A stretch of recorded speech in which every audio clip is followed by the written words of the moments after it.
Guys, welcome back to my channel Bansal Biology. आज का जो हमारा क्लास होगी उसमें हम देखने वाले हैं रिस्पॉन्स टू एबायोटिक फैक्टर्स। जो हमारे प्रीवियस के कुछ वीडियोस थे उनमें हमने देखा कि एबायोटिक फैक्टर्स जो है वो बायोटिक कम्युनिटी के डिवीजन में कैसे हेल्प करती है, और उस फैक्टर्स में हमने क्या क्या देखा था। Temperature, water, soil and light, ये 4 फैक्टर्स हमने देखे थे। तो अब जो क्वेश्चन आता है वो ये आता है कि if the environment is not constant, if the external environment is not constant throughout the year, तो एक ऑर्गेनिज्म कैसे सर्वाइव करता है। For example if we take the example of temperature, तो हमने टेम्परेचर में दिल्ली का एग्जाम्पल लिया था कि समर में जो दिल्ली का टेम्परेचर है वो रहता है 50 डिग्री सेल्सियस तक, 45 डिग्री सेल्सियस तक, लेकिन जो विंटर है तब उधर चला जाता है 8 से 10 डिग्री सेल्सियस तक। तो how organism survive in this long temperature gap, कि मतलब एक तरफ 10 डिग्री सेल्सियस पे भी सर्वाइव करे, एक तरफ 45 डिग्री सेल्सियस पे भी सर्वाइव करे। तो ये कैसे एक ऑर्गेनिज्म कराता है, ये बहुत बड़ा क्वेश्चन है। How the organism responds to the abiotic factors, how ये अडेप्ट कैसे करता है। तो ये जो अडेप्टेशन है इसके लिए बहुत सारे मेथड्स हैं जो ऑर्गेनिजम्स में अडेप्ट किए। जो पहला मेथड है वो होता है रेगुलेट। पहला मेथड है, बहुत सारे मेथड्स हैं जो कि ऑर्गेनिज्म ने अडेप्ट किए to response to abiotic factor. तो जो पहला है उसको हम क्या बोलते हैं, पहला फैक्टर को बोलते हैं हम रेगुलेट। रेगुलेट करना मतलब क्या होता है, रेगुलेट करना इन द सेंस अगर बाहर कुछ भी चेंज हो रहा है in the external environment, if temperature is changing, is osmotic concentration is changing, तो जो ऑर्गेनिज्म है वो अपना इंटरनल एनवायरनमेंट जो है वो कांस्टेंट में मेंटेन रखेगा। फॉर एग्जांपल अगर एक ऑर्गेनिज्म है उसको 20 डिग्री सेल्सियस चाहिए अपना internal environment for all the activity he wants to do, ठीक है। अगर एक ऑर्गेनिज्म है जिसको क्या चाहिए, जो उसका इंटरनल एनवायरनमेंट है वो कितना चाहिए, 20 डिग्री सेल्सियस ही चाहिए। तो आप समझो गर्मियों के टाइम जो बाहर का एनवायरनमेंट है, एक्सटर्नल जो एनवायरनमेंट है वो चला गया 40 डिग्री सेल्सियस पे, और विंटर्स में वो चला गया 10 डिग्री सेल्सियस पे। ये समर में था और ये विंटर में था। तो अब इस टाइम पे वो जो ऑर्गेनिज्म है वो कोप अप कैसे करेगा, वो 20 डिग्री सेल्सियस टेम्परेचर कैसे रखेगा, क्योंकि अगर इससे ज्यादा या कम हो गया तो वो सर्वाइव नहीं कर पाएगा। सर्वाइव क्यों नहीं कर पाएगा, क्योंकि उसकी बॉडी में जितने भी एंजाइमेटिक रिएक्शंस है, जितने भी रिएक्शंस होंगे वो ठीक से हो नहीं पाएंगे, तो he won't be able to survive. तो ऐसा ही ऑर्गेनिज्म क्या करे जिसकी वजह से वो सर्वाइव कर सके। तो ऐसे ऑर्गेनिजम्स जो अपना इंटरनल टेम्परेचर और इंटरनल ऑस्मोटिक कंसंट्रेशन या इंटरनल एनवायरनमेंट मेंटेन कर सकते हैं उनको हम क्या बोलते हैं, रेगुलेट, या फिर हम क्या बोल सकते हैं, regulators. Regulators are the organism that can keep their internal environment constant even if the external environment is changing. कौन होते हैं regulators? Regulators are the organism that can keep their internal environment constant even if the external environment is changing. इसी को दूसरे term में हम और क्या बोलते हैं, होम्योस्टेसिस।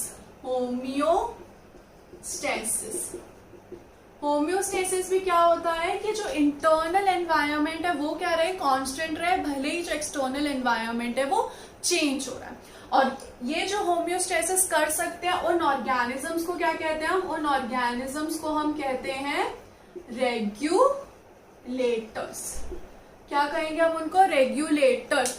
क्या होता है होम्योस्टेसिस या regulators? The ability to maintain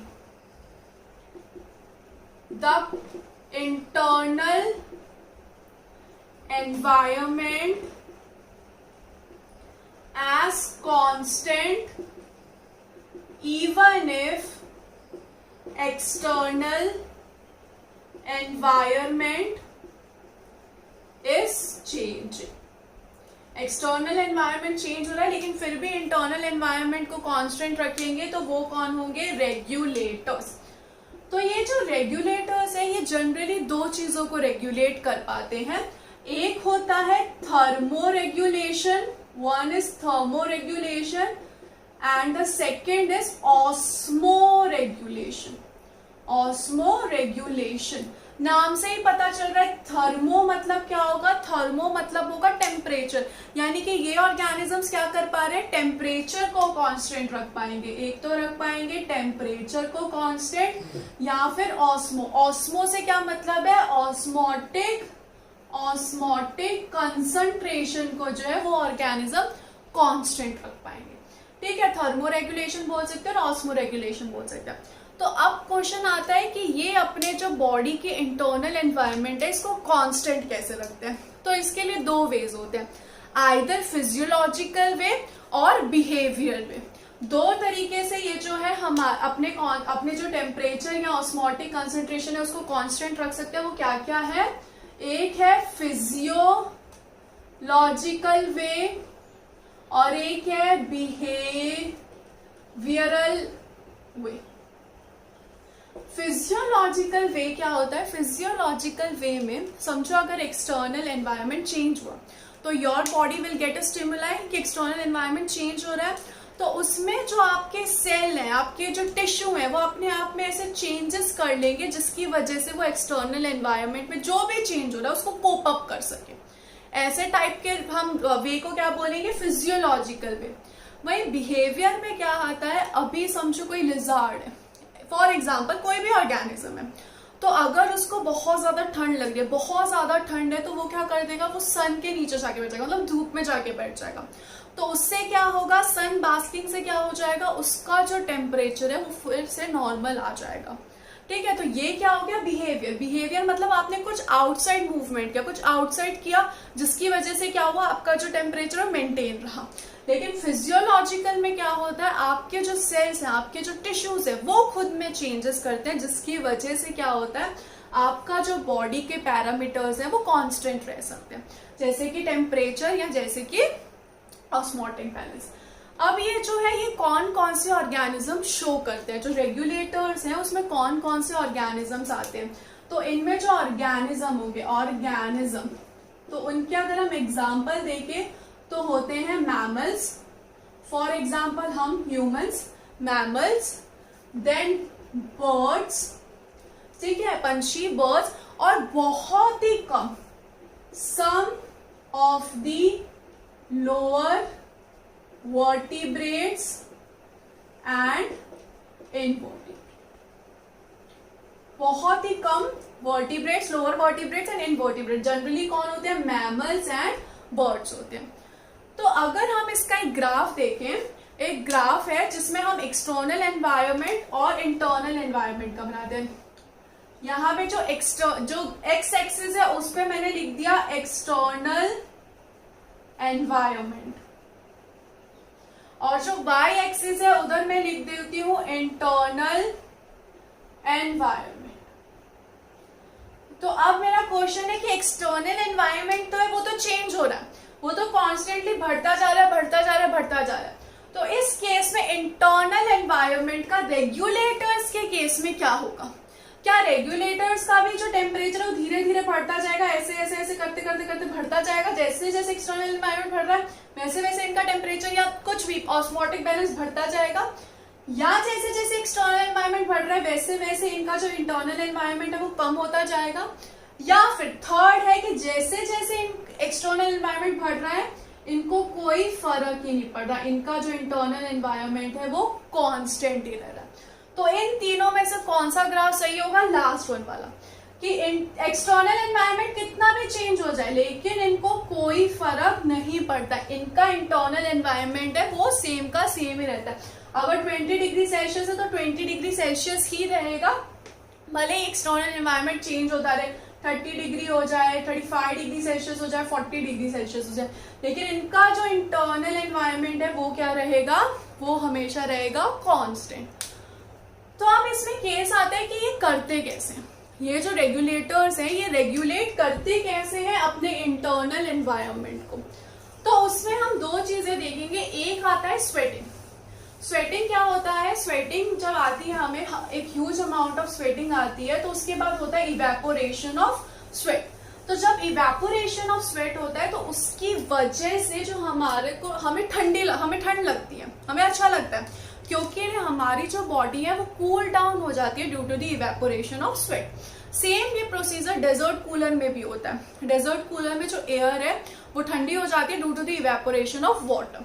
तो क्या होता है, अगर बहुत ज्यादा वार्म कंडीशन हो गई, अगर वार्म कंडीशन हो गई है तो ऑर्गेनिज्म क्या करेगा, organism continuously it will sweat करने की वजह से क्या होगा, इवेपोरेशन ऑफ स्वेट, जिसकी वजह से आपको क्या फील होगा, कूलर। इवेपोरेशन ऑफ स्वेट की वजह से आपको क्या फील होगा, कूलर। ये कैसा है, just like desert cooler. Desert cooler में भी क्या होता है, जो एयर है वो ठंडी हो जाती है due to the evaporation of water. ये क्या होगी, ये होगी वार्म कंडीशन की बात। अब क्या है, अब आगे विंटर। अब क्या होगा, कोल्ड कंडीशंस में क्या होता है, कोल्ड कंडीशन में जो है ऑर्गेनिज्म शिवर करने लग जाता है, मूव करने लग जाता है। मूव करते हैं तो क्या हो रहा है, हमारी बॉडी जो है एक्सरसाइज कर रही है, यानी कि क्या होगा, मेटाबॉलिज्म होगा, जिसकी वजह से हीट निकलेगी, और हीट निकलेगी तो क्या हो जाएगा, हमें हमें गर्मी लगने लग जाएगी। वंस अगेन हमने क्या कर लिया, हमने जो हमारा इंटरनल टेम्परेचर है उसको क्या कर लिया, कांस्टेंट कर लिया। तो इसमें क्या करेगा, ऑर्गेनिज्म विल शिवर, जिसकी वजह से क्या होगी, शिवरिंग से क्या होती है, शिवरिंग एक तरह से क्या है,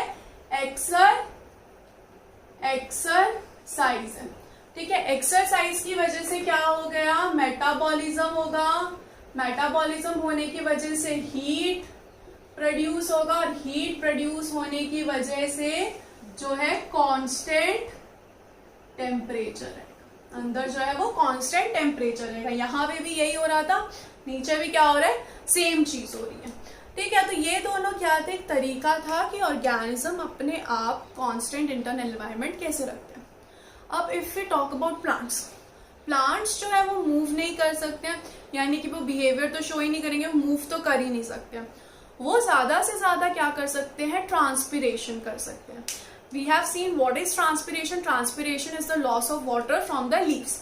जब लीव्स में वाटर का लॉस होगा तो वंस अगेन क्या होगा, वाटर के लॉस होने की वजह से इवेपोरेशन होगा, एंड वंस अगेन जो प्लांट है वो लिटिल बिट कूलर फील करेगा। तो प्लांट्स कैसे करते हैं, प्लांट्स अपने आप को कूल रखने के लिए क्या करेंगे, ट्रांसपिरेशन करते हैं। What is transpiration, transpiration is the loss of water through leaves, जिसकी वजह से क्या होगा, जिसकी वजह से एक बार फिर इवेपोरेशन होगा, और इवेपोरेशन की वजह से जो प्लांट है वो क्या फील करेगा, कूल फील करेगा। तो ये था फर्स्ट मेथड, जो कि हम बोलते हैं जिसको रेगुलेटिंग, और जो ऑर्गेनिज्म शो करते हैं उनको हम बोलते हैं रेगुलेटर्स।